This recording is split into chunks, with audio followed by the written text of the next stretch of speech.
여러분 안녕하십니까? 김항식입니다. 이번에 교육대 사범대 준비생을 위한 책을 냈습니다. 김항식 선생의 3초의 합격을 좌우하는 교대사대 면접이라는 제목입니다. 과거에 김부식이라고 하는 사람은 진삼국사표를 내면서 이 책이 여러분 가정에 간장떡을 덮는 뚜껑이 안 되었으면 좋겠습니다. 참 소박하죠? 저는 서너 그루의 애꿎은 나무가 베어지는 일이 없었으면 좋겠습니다. 라고 머리말을 썼습니다. 3초의 합격을 좌우한다. 궁금하시죠?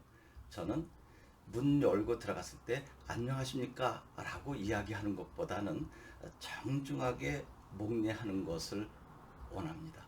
왜냐하면 대부분의 학생들이 안녕하십니까? 라고 들어갔을 때 그게 정말 교수님의 안부를 묻는 것일까요?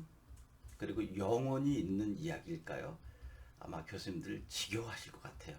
그래서 정중하게 존경하는 마음으로 인사를 드리고 앉으세요 그랬을 때 살짝 머리 숙이고 들어가서 똑바로 앉아서 여기까지. 이게 저는 3초라고 생각합니다. 여러분 실제로 그렇게 해보세요. 아, 참 가정교육 잘 받았구나. 학교에서도 좋은 교육을 받았네 라고 그야말로 여러분들에 대한 좋은 선입견을 갖게 됩니다. 그리고 난 다음에 부여받은 문제 또는 그 안에서 돌발적으로 질문하는 것에 대한 답변을 해야 될 때가 되지 않는가요? 그럼 그때는 여유롭게 살짝 미소를 지면서 천천히 차근차근 이야기해야 되는 거 아시죠?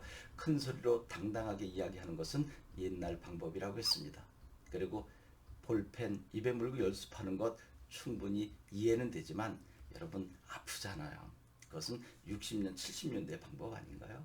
지금 제가 이야기하는 거 잘 들어보세요. 어절 단위로 또박또박 끊어서 약간 빠르게 이야기하면 정확한 발음을 낼 수 있습니다. 그것도 모두 책에서 설명해주고 있고요. 이제 가장 중요한 것은 주어진 문제 또 질문에 대한 답변을 어떻게 할 것인가 하는 것이 바로 이 책의 핵심인 5단 구성법인 것입니다. 저는 이 문제에 대하여 이렇게 생각합니다. 또박또박 나의 주장을 첫 번째 이야기하는 거죠. 그리고 1초를 살짝 쉬었다가 왜냐하면 이러이러한 이유가 있기 때문입니다. 이유 근거를 두 번째 대주고요. 세 번째가 중요한데 첫 번째 주장과 두 번째 이유 근거가 너무나 강하게 되면 앞에 계신 교수님들은 당연히 갸우뚱거리겠죠. 나는 그렇게 생각하지 않는데. 아니면 그렇게 생각해도 이유 근거는 다른데 라고 할 것 아니겠어요? 그때쯤 100만 불의 부사어라고 할 수 있는 물론을 집어넣는 거죠. 세 번째, 물론 조금 전에 제가 드린 이야기가 이러이러한 문제점이 있을 수 있고 또한 다른 견해가 제기될 수 있습니다 라고 말씀드리는 것입니다. 나의 의견을 약간 양보했죠. 그리고 상대의 의견을 수렴했죠. 얼마나 여유롭습니까? 내 고집만 내세울 것이 아니다라고 하는 것. 그리고 상대, 즉 교수님의 생각까지 헤아린 거죠. 얼마나 여유로운 배려입니까? 그러면 교수님께서 너 1, 2번에 너의 주장과 이유 근거는 어떻게 할 거야? 너 거 양보하고 내 의견 받아들였으니 라고 할 때쯤 이제 교수님은 이렇게 팔짱 끼고 여유로운 미소로 그래 한번 해봐 라고 할 때쯤 그러나 그러한 문제는 이렇게 해결할 수 있습니다 라고 논리적 근거를 대가면서 자기의 주장을 확신시켜 주는 것입니다. 이 녀석 봐라. 앞에서 양보하고 나의 의견을 받아들이더니 나름대로 근거를 또 내세워서 해결하네. 그리고 맨 마지막에 따라서 이러이러한 이유로 이것을 주장합니다. 여러분 따라서 이것을 주장합니다. 그럼 너무 단조로우니까 두 번째 이야기한 이유 근거를 깔고 가지는 거죠. 다시 한번 간단하게 핵심만 정리해 보겠습니다. 지금 여러분 책을 사는 과정 속에서 지금 휴대폰으로 이 QR 마크를 찍어서 이걸 듣고 계시죠? 2, 3분만 더 생각해 봅시다. 저는 이 문제에 대하여 이렇게 생각합니다.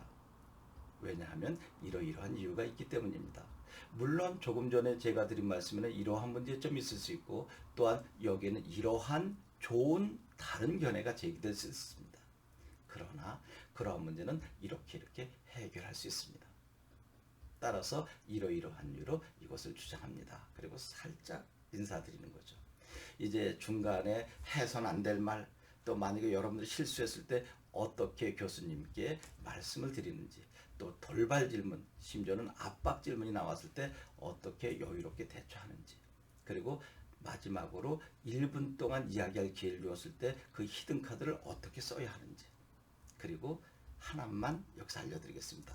맨 마지막에 끝나고 나올 때 반드시 앉았던 의자를 살짝 제자리로 밀어놓고 나오는 여유, 이것이 바로 합격의 마지막 정점, 즉 활용점정의 행동 아닐까 생각합니다.